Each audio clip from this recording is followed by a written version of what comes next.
अस्सलाम वालेकुम नाज़रीन, आऊं आहियां अनवर अली सोलंकी ऐं अवां ॾिसी रहिया आहियो Sindh shoes news TV. Sindh shoes news TV bulletin में अवां खे भलीकार ख़बर शामिल कंदासीं। तालका भेरिया जे रिपोर्टर अलीज़मा कलोड़े जी।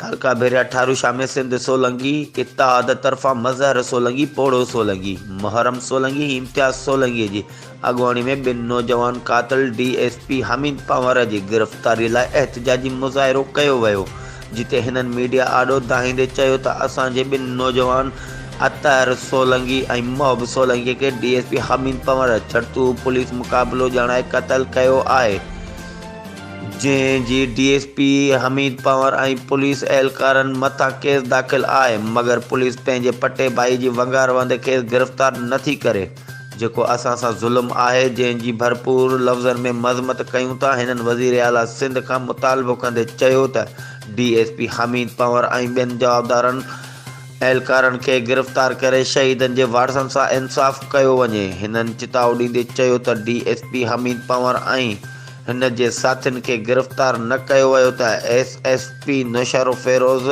आॾो एहतिजाजी धरणो लॻायो वेंदो। ही हुयूं हिन वक़्त ताईं जूं अपडेट्स। वधीक ख़बरुनि ऐं अपडेट्स लाइ ॾिसंदा रहो सिंध शूज़ न्यूज़ टीवी।